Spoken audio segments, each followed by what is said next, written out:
McDavid. Moves in, McDavid goes upstairs! What a goal!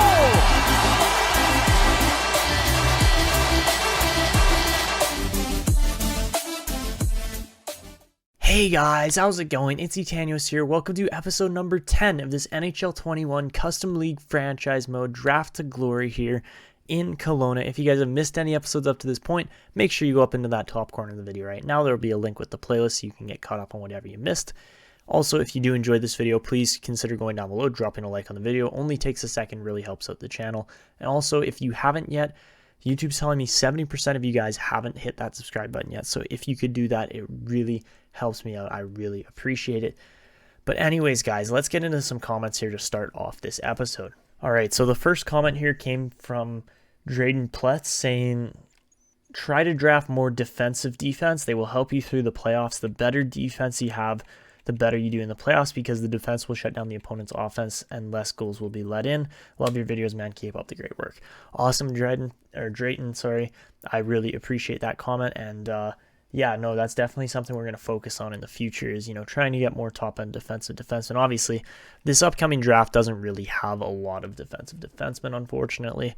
I do have certain players picked out here. You can see I've kind of got a short list made up here of players I want to take. Nobody's guaranteed, but only one or two real defensemen in here, and hopefully we're going to get them all, but we'll see how it goes. Should be an interesting draft coming up here, but yeah, we'll see. The next comment here came from Duke Storm saying, look at the first overall pick, Ryan Preck's shooting category. It's so sick. Yeah, honestly, it was he's going to be an awesome player. I'm really jealous of Kingston because they just landed so many top-end picks here over the last little while. Like, I wish we had landed this many good players. You look at their team, like, just full of potential. It's scary how good their team is. So, yeah, they're going to be an awesome team moving forward. Like, obviously, I wish we had been able to get, like, some better defense. Like, Umberger would be awesome. There's definitely guys in there where I was like, man, if we had only gotten that player or this player. The other team was Oshawa. Oshawa's been landing some really awesome picks recently. Like, you look at these three guys here. That's just, the start of it. They've definitely got other guys in here, too. Like, Tambolini's going to be awesome. Olsen, Emerson. Like, they've drafted really well, and I'm envious of them. I wish we could have gotten Jamie Kilger. I mean, man, obviously he looks so fantastic. But besides that, guys, we did have one more comment that is kind of controversial. I want to see what you guys think about it. So go down below right now after I read this comment and either say yes or no to the trade comment. I guess that would be what it is. So Benjamin Fournier said, if it's hard for you to do no trades, maybe try one trade or one free agent signing per season. See, we've been doing free agent signings. The only thing is that a lot of the undrafted free agents we sign don't end up turning out to be that good. Like, you look at our entire roster here, most of the top end, like, undrafted free agents we have are either getting really old, like Alex Iafallo, Ilya Mikheyev. Like, those guys are definitely getting up there in age. They're not, affecting the team as drastically anymore. But overall, like, there's just not a ton of guys that are undrafted where it's like, yes, this guy's going to be an impact player. He's going to make a difference. So I don't know. Do you guys want to see me limit myself to one trade per season? I mean, obviously I'm going to try to get more top end talent and, try to trade out some of our talent that doesn't fit the system. Guys like, Andy Roussel, where he's a pinch and cycle defenseman, even though he's got boatloads of potential, it just doesn't make sense for him to actually play in our system. Same thing with some of these goalies. Like, Hoodler's definitely got some value still, but he's probably never going to play a game for our team just because we have two better goalies there still, plus the actual, main roster. So I don't know. Like, do you guys agree with that? Do you think I should be doing trades, like just like maybe one or two trades per season? Or should we just, stick to what we've been doing? I mean, the team is trending in the right direction still, even after that, last playoff loss. But I just want to know your guys' thoughts and comments below. Please go down below and just comment, yes, make trades, or no, don't make trades. One of the two. Because if we do that, I'm probably only going to do one trade per season kind of thing, which would be really nice to kind of, cycle out the less useful prospects we have in here, which would be really nice because there are some high value guys. But yeah, anyways, that's just, going through the comments, giving my thoughts back to you guys, what you think about those, or what you think about what I'm thinking. And yeah, just, let's get some feedback, see what you guys are thinking after that. So anyways, guys, I think we're ready to go here. I have my guys picked out. There is one guy, I think it's the third rounder, or maybe the second rounder guy, that I'm not certain we're going to get. But anyways, let's get into this draft. So obviously Abbotsford's got 2 of the top end picks. We've got pick 15. So, pretty solid first round overall here. Ooh, Claremont, medium elite, not bad. Okay. So yeah, definitely some higher end talent in here overall. These guys are all, probably going to end up making the NHL at some point.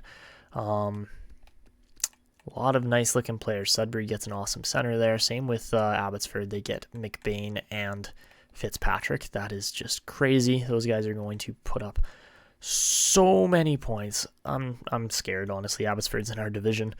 So, the computer's telling me to take Devos. I don't trust that. Instead, I want to go with the guy that I know is NHL ready. He's a two-way forward. Brett Christensen. I assume he's going to be a medium top 6, but, I wish we could get our hands on this guy too. But again, pinch and cycle doesn't really make sense to draft him. But anyways, we're going to take Brett Christensen, and he is a 78 overall. That's really decent. He might even make our team in this first season. And a two-way forward, hopefully he's going to stick in the bottom 6. He actually looks like he had a pretty good season. 54 points in the U.S. League. So yeah, Brett Christensen looks like a pretty solid pick. Oh, okay, so over to the next pick. It looks like the guy I was going to draft got taken, Theodore Benda here. That sucks because he was a pinch and shoot defenseman. Dang it. Okay, so that's not what I wanted, unfortunately. I don't know who we're going to take. It's going to be McCammond or Higgins. I think it's going to be Higgins. Higgins was supposed to go higher, but let's take him, see how he turns out. Okay, so he's a medium top 6 power forward, so, might develop eventually, but not exactly the player I wanted. I definitely wanted Theodore Benda instead, but Calgary snagged him out from under our nose. We do get a higher rated player, but not exactly what I wanted. All right, so not exactly the best second round there. I wish we would have gotten the guy I wanted there, but that's okay. Theodore Benda didn't turn out for us, unfortunately. And we definitely did miss some other good, defensive defensemen here, like Maxime Perezigan, Alexandre Boutin. Like, there's definitely some good defensemen in there, but just, we just fell short of those picks. But overall, I think we definitely got a better player in there. Ooh, Lance Ott did not turn out. I thought he was going to be a high elite. High starter there in Trey Thornton. That's actually a pretty good pick for a goalie. Ooh, and Hickman, is 19, but did turn out to be pretty decent overall there. All right, so for the next pick, I'm planning to go off the board, even though, I was told to take more defensive defensemen. I'd prefer to not do that this draft, just because I don't think the defensive defensemen are going to be great. I did see this guy, though, who, is a total dark horse pick, Braden Hill, but if he is elite, I'm going to be super happy because we haven't really landed any great elite centers besides top end lottery picks so far. So if we get a steal in Braden Hill, you never know. And let's go, he's elite. All right, so that's a really good pick. 51 overall. So we'll definitely have to let him develop for a little bit. He's playing in Saginaw. Okay, definitely got some seasons left though before he actually even makes the minors. So he could be a dark horse of a steal if he turns out and develops properly, but lots of development left for him still. Let's see, round 4, not really holding a whole ton of value so far. What about round 3? Okay, Emilio Day looks pretty decent. Defensive, medium top 4, but I'd rather take the elite center, honestly, and I'm pretty happy we did. So after that, I had someone else picked out here, this guy, yeah, Frank Klotz. I know he's 20 years old, but again, probably most likely to be an elite out of any of these guys. And yeah, I'm going to take him, even though he is 20 years old. If he turns out to be elite, man, I'll be happy again. And let's go. Okay, only 54 overall. I almost hit auto draft there. That was scary. But with pick 111, you can't expect a lot. It's all just straight potential, and you're hoping that these guys turn out. So yeah, Frank Klotz I'm super happy with. Kovalchuk was, 66 overall, but not great. Spiller was nice. Oh my gosh, Machacek or Makasek, or I don't know how you say that. Jacob Makacek, I think is how you'd say it. I might be wrong, but 74 overall at 18 years old. He looks awesome as a pick. Even though he's a low starter, he could very easily jump up to a low elite. Let's see. Besides that, okay, medium 6 playmaker and Will Love. Haikila, however you say it, up to a 52 overall starter there. Not bad. Yeah, okay. Not bad, but not great either. So yeah. What else do we got in here? I think I was feeling Sergei Bure, but, Schuart could be good too. Bure was listed as franchise earlier and then dropped to starter, so I get the feeling he's going to be an elite. Fingers crossed. And nice. Okay, that's 3 elites in a row. Bunch of steals, but also just good drafting. So yeah, Sergei Bure definitely turns out to be good there, and not a bad pick by any means. Over to pick 175. Heikkinen was pretty nice there. Who else is in here that's good? Ooh, Par Jacobson or Jakobsen, however you want to say it, goes to again Oshawa. The Oshawa Outlaws have landed some really good picks here over the past couple of years. And Par Jacobson in the 6th round is really nice. All right, up next, I had a guy pinned. And it wasn't Spruev, or who was it? Oh yeah, this guy, Chuck Cider. Man, if you, brother of Eric Cider ? Like maybe. I mean, he's Swiss, not American, but that would be cool to have 2 different Ciders on our team. Okay, so he's a medium top 9 left wing power forward. Again, 51 overall, but has the potential to make the league if he can grow properly. And you never know with these, late round picks. Sometimes they turn out to be great. Other times they're total busts. But what do you expect in the 6th round? He's literally the 175th player picked on the board.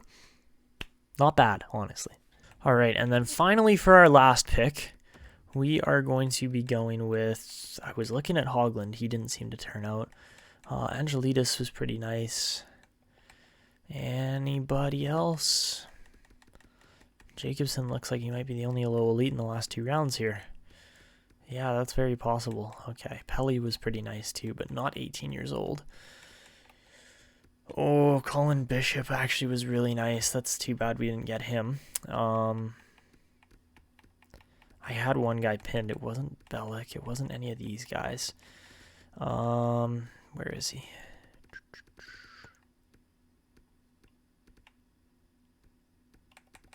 This guy. I was looking at this guy. Vesa Salonen. Shoot and pinch. I'm just hoping he actually turns out. And Salonen is medium 7th. Okay. And offensive. Oh, not great. Okay, so he definitely could have been a better pick, but that's okay. Can't win every 7th rounder, but not terrible statistically, but pretty terrible potential-wise, unfortunately. All right, so anyways, I think that is it for this draft. We're not going to land any more players. We're not making trades or anything this year, but I do want to hear your guys' comments for, the upcoming season after this episode, just to see where you think we should be doing things as far as drafting players and such. And, yeah, I mean, honestly, not a bad draft. We land, one really good player there in Brett Christensen. Higgins could be good. Hill could be good. Klotz could be good. Again, lots of potential in that draft, but just not a lot of guarantees. The only guy that's a guarantee is Christensen. So maybe this is just the Christensen drafts. That's honestly, I would be okay with that. I wasn't expecting a whole lot from this draft. There wasn't I didn't see a ton of potential in there. So yeah, we'll see how things go here moving forward. We do have a bunch of coaches to re-sign. Leonard Waite. Again, just offer these guys some more money, and I'm sure we have scouts. All right, so it looks like we definitely have a lot of RFAs this year. We got 14 by the looks of it. So hopefully everybody's going to re-sign. I don't see why anyone wouldn't. Eric Cider, definitely a big name re-sign here that we need to get done. He is 25 now, but definitely leading the team. Statistically still has 453 points in 550 games. He's not been bad by any means.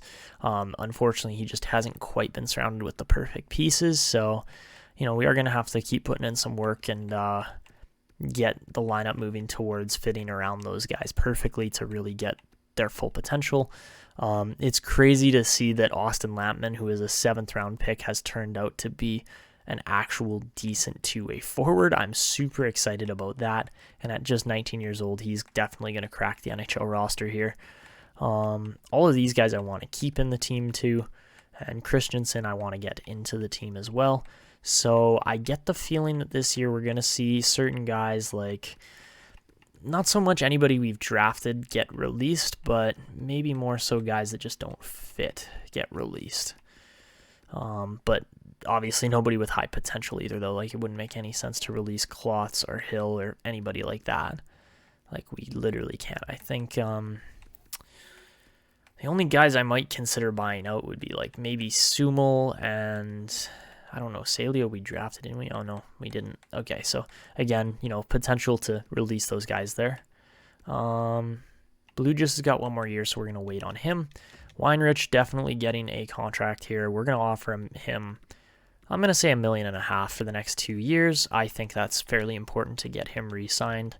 And then same thing with Jesper Wallstedt. Again, he's on a two-way, which makes no sense. But he is. And then I guess we've got Whiting as well. So maybe if Whiting shoots up like crazy, we'll see him. He won 21 games.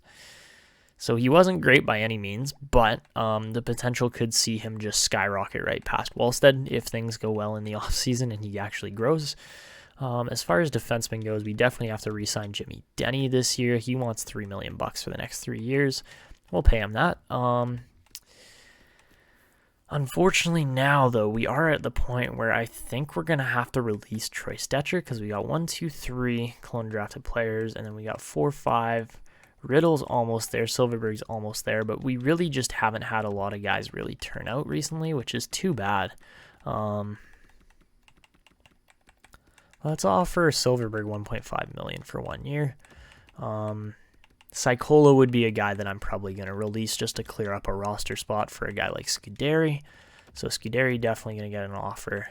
DePita I'm going to wait on. And then, yeah, I think Sycola is just going to get released here. So he's done.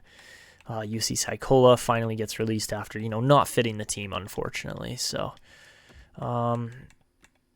he's on a two-way still, which makes no sense. Leno's definitely playing in the team. So I am actually going to offer Stetcher 2 more years. I know he's definitely going to decrease and probably retire in that time. But Angelo Mackie also up to the highest rating I think we've ever seen him at, which is really good to see. I don't know if he's ever actually been top 4 potential before like that, so that's good.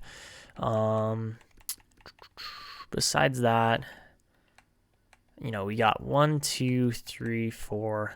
Scuderi's 5, Sidu's 6, and then, yeah, we definitely have enough guys in the system to fill out the defensive roster.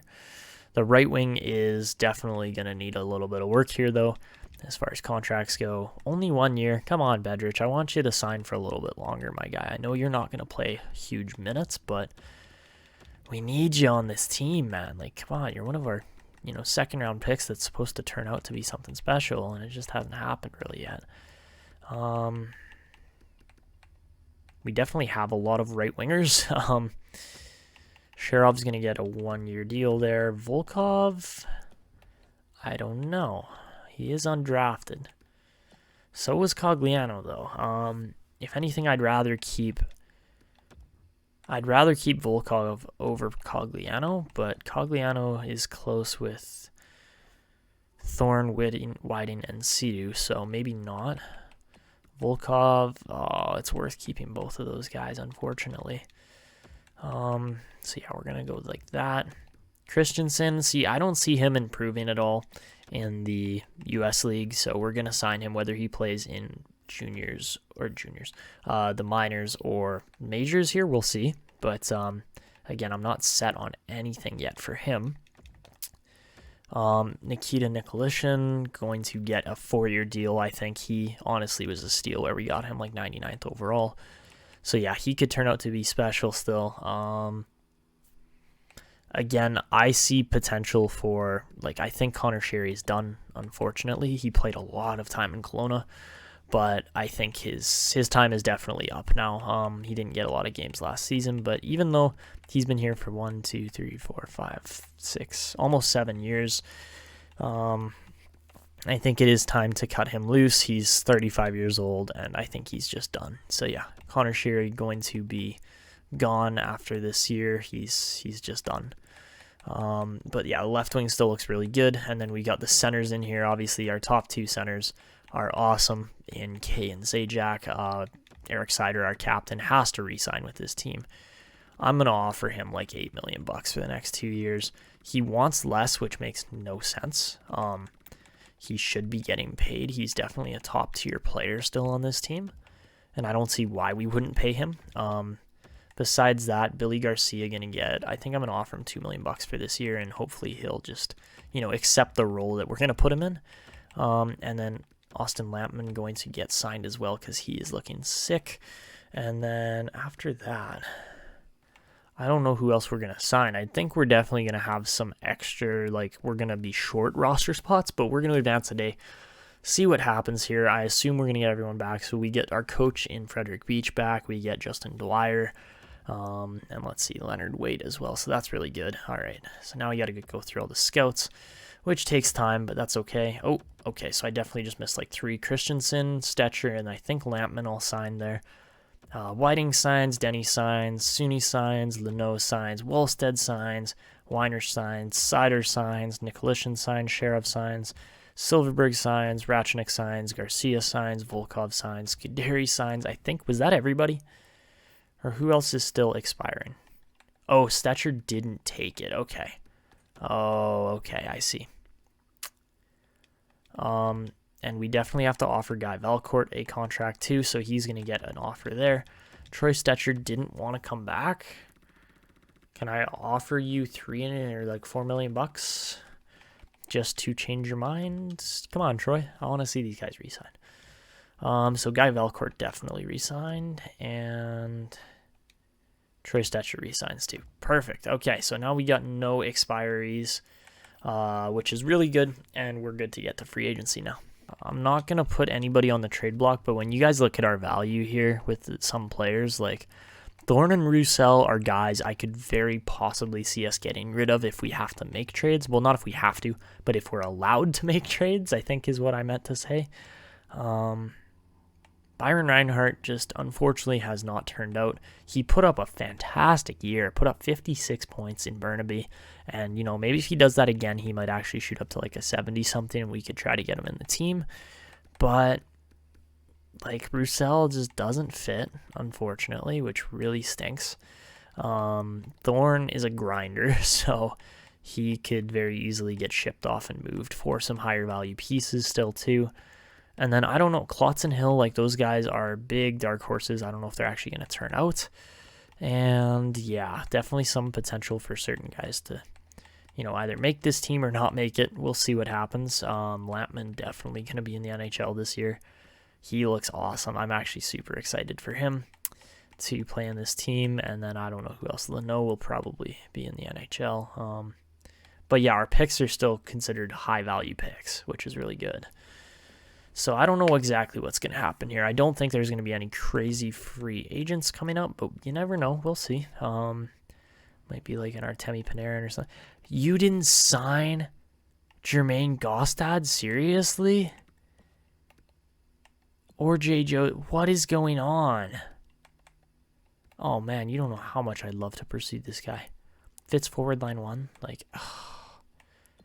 Thomas Chabot, 30 years old. Man, I would kill for some of these guys. They are very good players in here.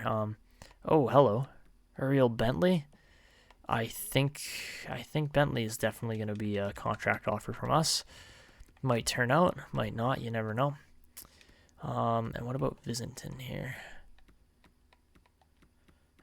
Probably not worth signing. Definitely a little bit older. Lysell definitely got drafted. Yeah, a lot of guys definitely got drafted in here. What about goalies? There's nobody. Nobody good anyways, so yeah,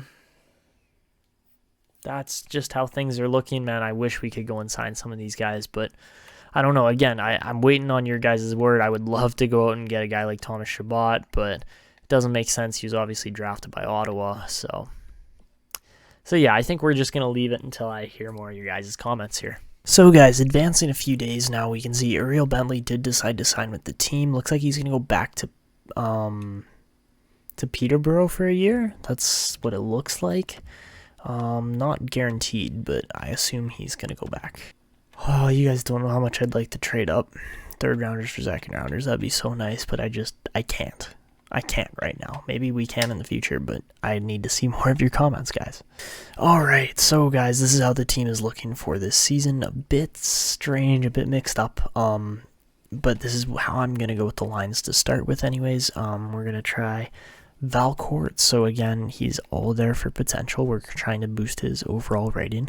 And hopefully he can actually put some pucks in the net this year. I mean, he had a pretty rough season, only 25 points in his rookie year, so not great. I also didn't show you guys what he looks like, so I do have to go introduce a few more players. We got new guys in the lineup here.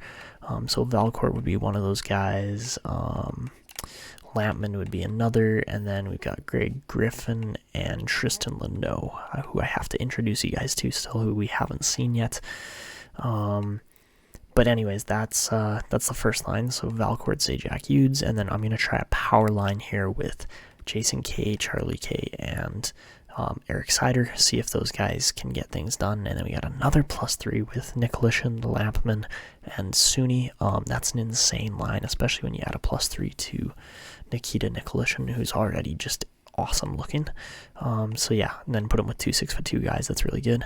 And then finally we got Ratchenik with Garcia and Perry. If you're wondering why Perry's not playing center, it's because he actually has the lower face-off rating at 71 versus Garcia's 75 there. Even if the skating is worse and so on, I think Perry's going to be just fine going up and down the wing at 6'5". So that is the forwards. As far as defense goes, this is how I'm going to run it this year. So we're going to go Grade Griffin, who again doesn't fit, but still pairs properly with the player type. So we got Griffin and Mackey, and then we got Denny and Shea, and then Leno and Myers. So Felipe Meyer, the only guy left in this lineup that is actually undrafted. All the rest of the guys are now Kelowna Comet drafted players, which is really good to see. And yeah, the lineup's looking really good. As far as goalies go, we got Tristan Weinrich in net, and then we've got Jesper Wallstead backing him up.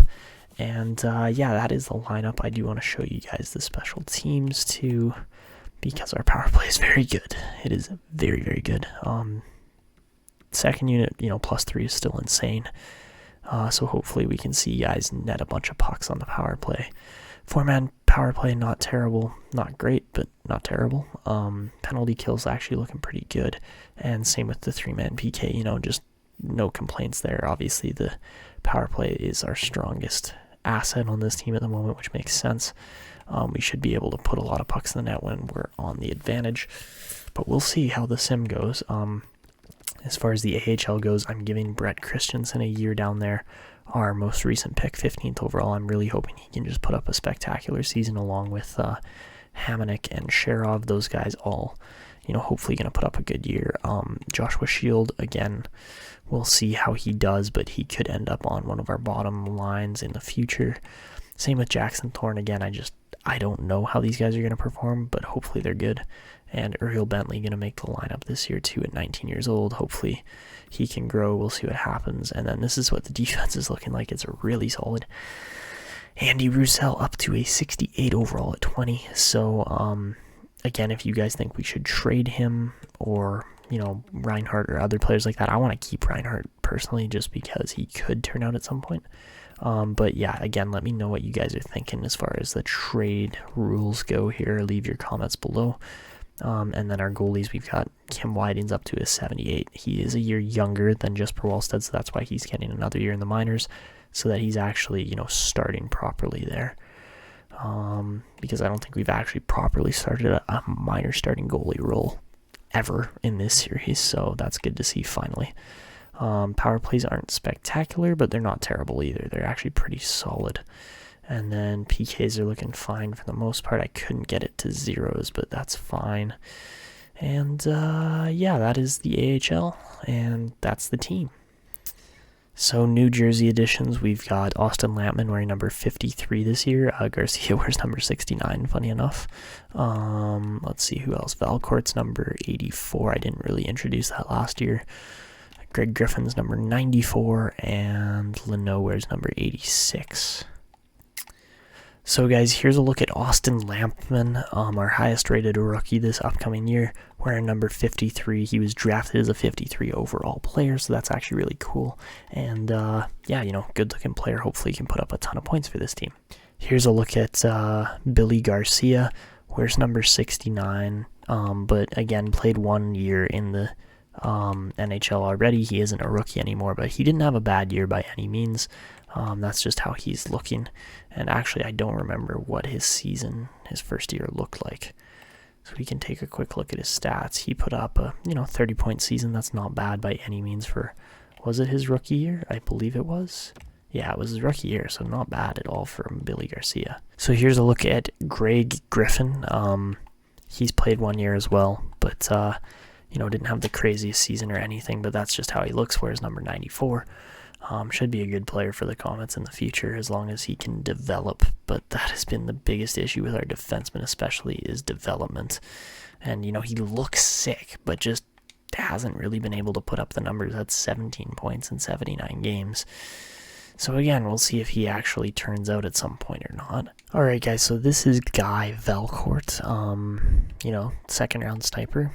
Kind of turned into something, but hasn't really shot up to that next level yet. I'm hoping he can over the next little bit here. He is 22 years old now, but we'll see how he turns out. All right, guys, and finally a look at Tristan Leno. We'll see if he can turn into anything special. I assume he's just going to be more of a depth player for this team, but again, should be good. All right, so now that we have introduced everybody, we'll see what the draft class is looking like this year. I doubt the team's going to be bad.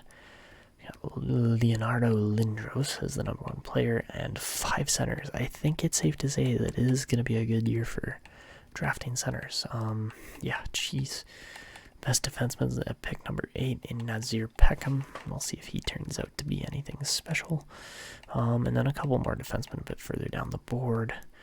The best goalie in here is going to be... Where is the best goalie? Best goalie is Isaiah McMuffin at pick number 62 approximately. Certain guys have shot up here quite a lot since last year, so that's good to see. Marcel Aliberte, I don't think, he ended up taking him. And nobody else in the top 50 really. So that's interesting to see, but anyways, I'll get my scouting done here. Doesn't look like anybody in the Ice League is in the top 5 this year, which is good to see because Bobek was in the Ice League last year, which again, we just don't have scouts on. So yeah, we'll see who turns out to be good, who doesn't, and so on. How are the goalies overall looking? Not spectacular for the first couple rounds, so that's good to see. Christoph Geisberger could be good, but again, I just don't have potentials on a lot of guys yet. Maybe Isaiah DeBoer as well. And overall, Maxim Nishushkin maybe. Petri Timonen could be elite. Maybe Tyler Sampson. Again, I don't know on any of these guys. We'll figure it out as things move along here, but a lot of them are ranked very, very low. Alright guys, so heading into the 2027/28 season, the Kelowna Comets are looking like this for a roster. We have got a 95 offense, 85 defense, and 78 goaltending this year. So not terrible by any means, but definitely a lot worse still when you compare it to some other teams here. So yeah, we'll see what the Comets can actually get done here. They should start to get better here over the next couple seasons, hopefully, but we'll see what happens, obviously. So guys, I think I'm going to sim right up to the 42 game mark in the season, show you how we're doing halfway through, where we're trending towards, and then go for, the final, or the end of the season, is where the next stop will be. So yeah, let's see how it goes. So guys, I am looking to just slightly tweak the lineup. So we're going to go like this. I'm going to offer this guy an associate coach job. Just for now. We're going to offer him the max amount of money I can offer him. It's probably going to be $1 million. And then once we do that for his 4-year contract, we're going to offer him the job there. So totally overpaying the guy. But you're going to see what happens here. Or we're going to see what happens, I guess. So we're going to demote to an assistant coach, advance a couple days, and then just try him out for the system fit.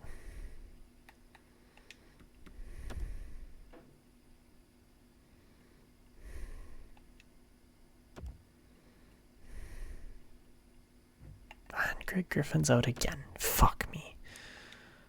Oh, and seriously, K Brothers. Alright, so Wayne Paluzzo does join, and we'll see how he fits with the line system here. So now I'm going to go back over to my coaching staff, and we're just going to go like this. We're going to just move some stuff around quickly. Move him to head coach. Move him back to associate coach. Alright, so that's fine. But let's just see how that tweaks the lineup. So the chemistry is all off now, which was expected. But if I do this properly, yeah, then we get a +3 on the first line, which is exactly what I wanted. This doesn't fit as well, but that's okay. God, Greg Griffin has just had a rough year. He's just constantly gotten injured, and it kind of sucks. Because a whole bunch of other guys are having great years. Like, yeah, 20 wins for Weinrich is pretty darn good. Lots of points for these guys, so... The only thing, Eric Cider did drop off to a high top 6, but he's almost 27 anyway, so it's not really going to matter. But, yeah, it's just too bad that I didn't change that a little earlier, but, it's okay. It is what it is.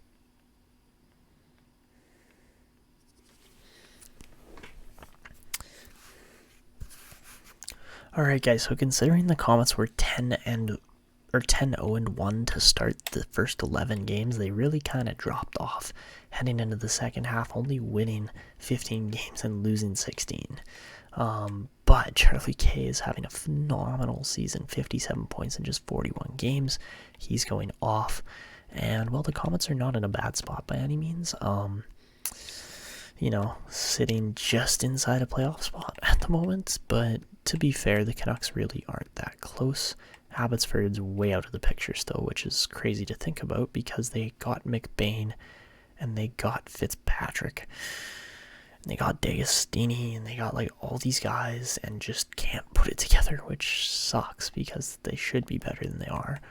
They will be in a year or two, but the Nailers are the best team in the league right now. 62 points in just 41 games. They've only lost 11 games. Chicoutimi right there only lost 12. Chicoutimi went out and got Gostad this year, so he's playing with Sagan and Harrington. Oh my god, that's such a sick lineup. Oh my goodness. Wow, I wish I had that team. So yeah, Chicoutimi is a force to be reckoned with.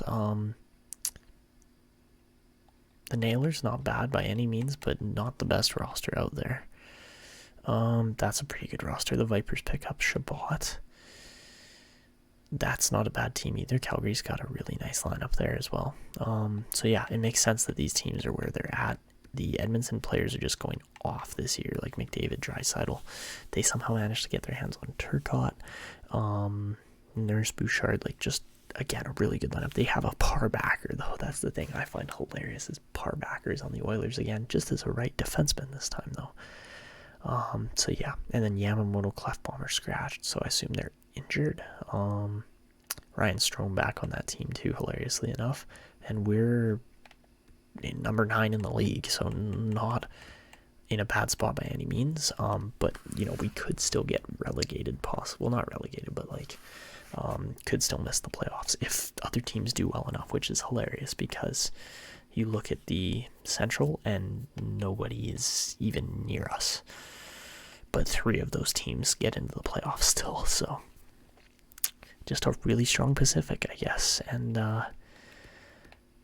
yeah, that's how things are going to go. The worst team in the league seems to be the Outlaws this year, which good year to be freaking dead last in the league because there's a franchise sniper coming up here in Leonardo Lindros. Another guy I'm very much eyeing up right now, and I would not be opposed to trading up for if you guys are okay with it.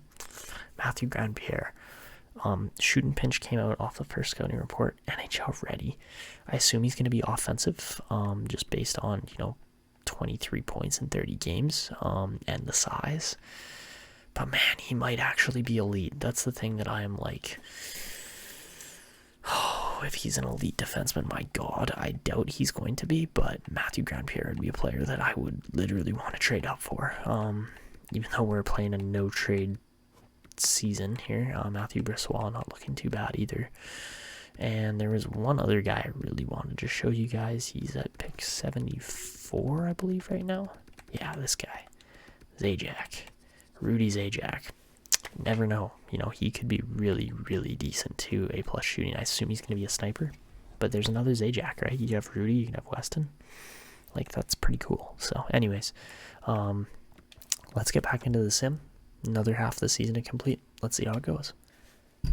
Alright, so guys, to end off the 2027/28 season, we see the Kelowna Comets put up a record of 46, 29, and 7. Charlie K leads the team with 101 points. A really good game from him. Or really good game, really good season from him. And the Komets finished just in a playoff spot. The Maple Leafs going to be the best team this year in the league. And we see, Kelowna finishes 11th. So not actually that bad. There was a lot of teams below them that still made the playoffs. And Montreal makes it. Moose Jaw doesn't. So that stinks for the Monsters, but that's just the way it goes. Who finished dead last? Probably the Outlaws. Yeah, Oshawa just did not make the right decision letting, letting Gostad go. That just did not make sense. But anyways, that's how things went. Medicine Hat finishes really low again, which is weird. But yeah, Komets with 99 and 11th overall. Tied for our highest place finish ever, so not bad. Most points ever for sure. And Charlie Gay, what a year it was. 37 goals, 64 assists. Jason K leads the team in goals with 48 there. Zajac had 33 too, so he was pretty good. He was under a point per game this year, which is too bad, but a lot of guys were. But we do see Guy Velcourt step up, put up a 49-point season after just a 25-point season last year, so almost doubled his production. Austin Lampman puts up a 38-point year. That's absolutely spectacular from a rookie. Who else had a good year? Jimmy Denny's been putting up more points in the past, which makes no sense, but that's just the way he's working apparently. So yeah, okay. Griffin was injured all year, so I don't blame him there, but yeah, a bit of a strange one from a bunch of guys here. And then for goalies, we see Tristan Weinrich with 38 wins in a season. That's really, really good. Did he have 31 last year? Is that what I was seeing? 30, yeah, so I guess 31. Wallstead only with 8. But when we go to the minors, yeah, Kim Whiting's there. And might actually turn out to be, good in the future, which is, really exciting. Christensen put up 49 points, not bad. Shields put up 57, so that's really good. Let's see what else. Jackson Thorne up quite a bit, so that's good. And I did not show the entire league because I'm stupid. So for the entire league here, we see Jackson Okposo, 70 goals on the year, 52 assists, 122 points. That's insane. He's still under a point per game, though, in his career. Victoria hasn't been the best spot for him, honestly, so that's too bad. McDavid, 119. Matthews, 119. Oh, my goodness. Lots of 100-plus point scorers here. This is crazy. Wow.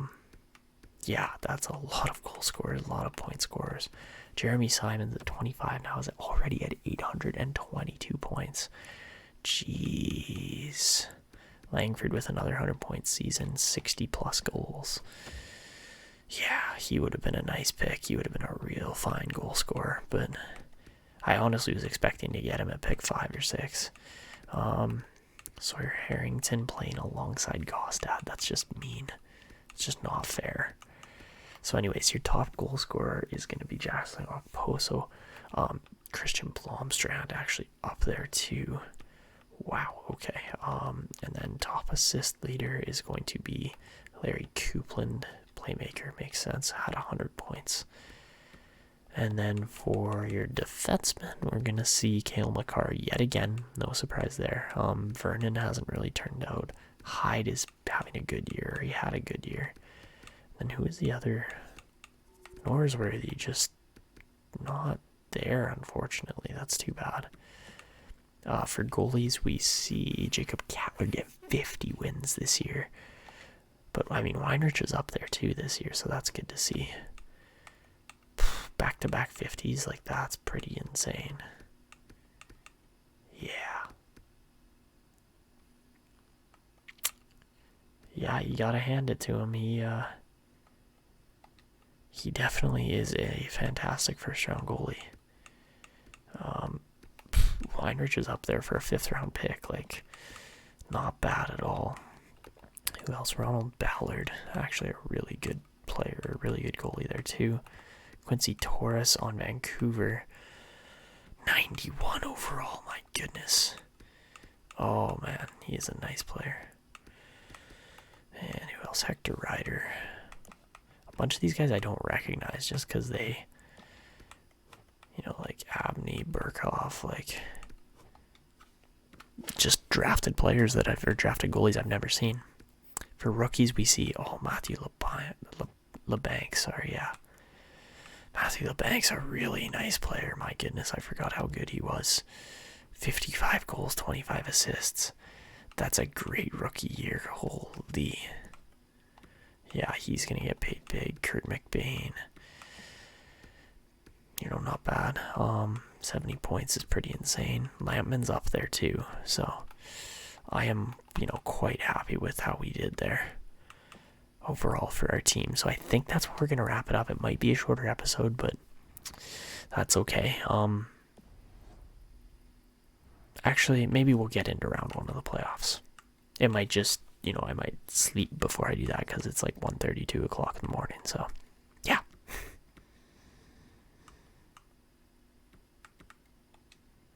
But anyways, we're probably going to be playing the top team, being the Nailers. No, we get the Vipers. Okay. So Victoria is going to be our first round matchup in the playoffs. And, yeah, we'll get to that. And, that'll probably be it. But, as far as draft class stuff goes, I haven't seen too much here where it's like, obviously, Grandpare, I would love to go after. See, it says pinch and cycle. I don't trust that. I don't trust the scouting reports at all. At this point, I just go with the very first one I see normally. And unfortunately, that is going to be, I don't know if we're going to get the guy that we're looking for here because of that. Brossois, again, might be really good. Don't know for sure. And honestly, we've just struggled to develop prospects in general. So, yeah, especially on the defensive end. And there's no, guaranteed defensive guys in here. So, we'll see. We'll see what ends up happening with the draft. But overall, should be an interesting matchup against Victoria as they have a really good team. Okposo very much leading the way now. Yeah, that's just unfair. That is such a good team. Like, Bakar's on he's a franchise two-way forward. Are you kidding me? Dude. How does that happen? What? Like, seriously? That's not fair. Oh my goodness. That's insane. We're probably going to get murdered by this team, but then again, did we beat Victoria first round last year? No, 3 seasons ago we beat Victoria first round.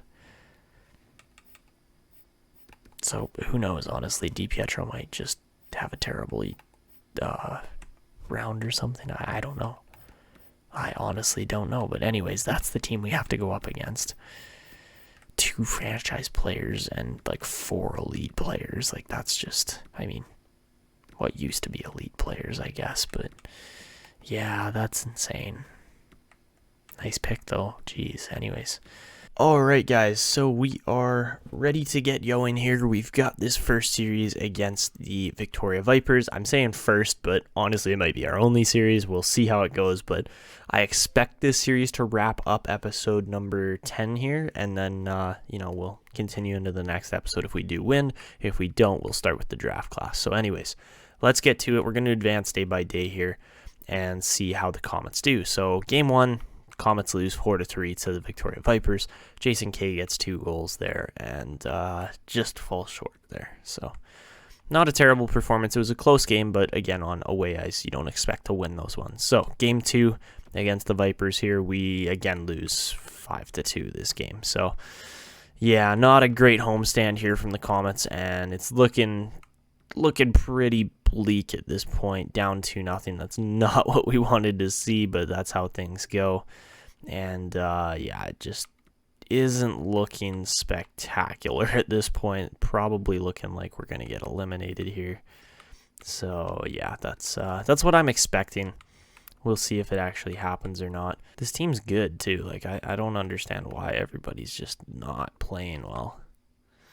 I guess it would be the defense is kind of just letting us down against their very obviously better offense. So, all right, here we go. Game number 3 in Kelowna this time. 7-3 loss. Wow. Okay, so this was not even close. Yeah, yikes. So not much of a qualification here this year from the Komets, as it's looking like Victoria's probably gonna pull off the sweep here against Kelowna. So not great, unfortunately. So let's get into this. Let's simulate game 4 as, the Komets are on the brink of elimination again in round 1. So first period, Jackson Okposo opens the scoring as the Vipers outshoot the Komets 12-9, 1-0 game after the first. Second period, it's a 2-1 game as Carl scores for the Vipers, and then Oliver Suni gets a goal there with 21 seconds left in the second for the Komets. So let's jump in, see how this simulation goes. We're going to do CPU versus CPU as always, and hopefully oh man, it's not even close on the ratings. We've got 96, 85, 78, and they've got 100, 90, and 82. So yeah, they're a much better team. All right, so here we go, guys. Third period in Kelowna. Kelowna on the brink of elimination. They're going to need 2 goals to win this game at least. And here we go. Jason K breaking in. Pass in front. Just misses Eric Cider. That was a great chance. Now Charlie K gets pinned up in the corner. That's going to be picked up by Mackey. Angelo Mackey over to Griffin. Griffin down to Charlie K. Charlie over to Eric Cider. Cider loses the puck to Seth Jones. Now Jason K pinned up in a battle. Line going to win this one. He breaks out. He's around his guy. Shoots, save, rebound, and Line scores. So a terribly huge rebound there from Tristan Weinrich, and just not looking great here for the Komets. They give up an early goal. Greg Griffin just not good enough defensively there to take on Patrick Laine, and it was really just a bad line change. As you can see, everybody was out of the play there. But, I mean, good effort from Patrick Laine, obviously, to get his team ahead by 2 here. They definitely have the cushion now. So, second face-off there, going to go to the Vipers, but Zajac steals it back. Weston Zajac tries to get past his man, can't do it. Valcourt in front turns it over. Now poked away here. Griffin going to pick it up, almost turns it over. Now Udes picks it up. Declan Udes breaking in, shoots, save, rebound. Goal! Guy Valcourt makes it a 1-goal game again off the rebound. And the Komets are back on the board here, as this game is a lot closer than it seems now. So a great chance, just a great play there, and just way to get on the rebound there, Guy Valcourt, in the right spot at the right time, and Kelowna's right back in this one. It's got Prospera Place going crazy here. That's what we like to see, Guy Valcourt, just getting to the right areas there, putting the puck away. Especially as a younger player on this team, we like to see that. So, Anyways, back to 3-2 now here. This is a one-shot game, but we'll see if the Komets can keep the pressure up. Now 42 seconds left. Oliver Suni breaking in. He gets the puck in. Nikita Nicolishin doesn't shoot the puck. Shoot the puck! God! You wait until there's 4 guys standing in front of you to shoot the puck instead of just 1. Like, that doesn't work. God, this is hard to watch. Oh, right in front, Nicolishin. Oh, my goodness. Lampman now with the puck. He sends it over to Cider. DiPietro going to hold on to this one. There's 17 seconds left. God, the Komets just don't shoot the puck, man. Nobody shoots. It's like, pass. Like, shoot the puck. Oh. It's so difficult to watch because it's like the guy's standing alone in front of the net and he doesn't shoot the puck. And it's like, come on, man. Face off here, going to go over to the Komets. Jason K doesn't get the shot off, and that's going to be turned over to Fleischmann. Fleischmann loses it to Cider, and Cider goes offside. It's 10 seconds left. That is looking like it's going to be it. And, yeah, the Komets have pretty much just dug themselves a grave here. They've run out of time, and it's unfortunate that that's how it goes, but it is what it is, right? Empty net, not much time left. Face off here, going to go to the Komets, but the Vipers pick it up. Hordachuk going to hit Roslovic, and Roslovic misses the net, but 5 seconds left. There's really not much time. And Valcourt breaking in, and that's it. The sweep is completed. The Komets are garbage. So, yeah, not much of a real performance here from Kelowna this year as they get absolutely swept. So that's unfortunate, but that's the way it goes, and yeah, not much to say there in the handshake lineups as the Komets just simply weren't good enough.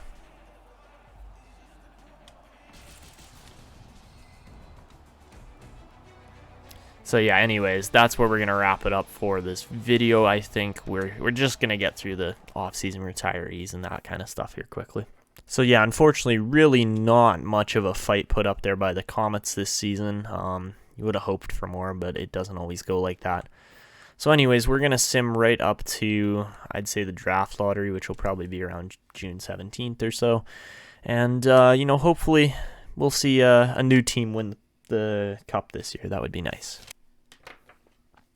All right, so guys, this year we see the Regina Redhawks win back-to-back Stanley Cups, and the Utica Komets win yet another Calder Cup. That is just absolutely insane from them. They have won so many over the franchise mode here so far. And now we can get into player awards and such. So, yeah, Redhawks go back-to-back. Maple Leafs go back-to-back on the Presidents. Redhawks again back-to-back on the Clarence. And Chicoutimi made it to the finals this year from the East. So, Art Ross goes to Jackson Okposo this year. No surprise there. He also wins the Hart. Mikhail Sergachev wins the Norris this year on the Nailers. Austin Matthews wins back-to-back Lady Bings. Matthew LeBanc wins the Calder. No surprise there. Jack Hughes wins the Conn Smythe for the Redhawks this year. Jacob Cattler wins the Vezina this season, as well as the William M. Jennings. Yoshimura wins back-to-back Mastertons. Palooza wins the Jack Adams this year, so that's an interesting call. I don't know if I'd agree with that, but Hischier wins the Selke this year on the Redhawks. Okposo wins the Ted Lindsay, as well as the Rocket. So in the playoffs, Regina ended up going through, let's see, who did they end up beating? They ended up going through Edmonton in 7, then Brandon in 5, and then Victoria in 5, and then finally Chicoutimi in 6. So yeah, Chicoutimi with that addition of Jermaine Gostad was sick. They are so good. So, anyways, we're just going to sim to the lottery now, I believe. I guess we'll get to retired players too. And that will be it for the upcoming episode here, or for this episode, and then we'll do the draft in the upcoming one.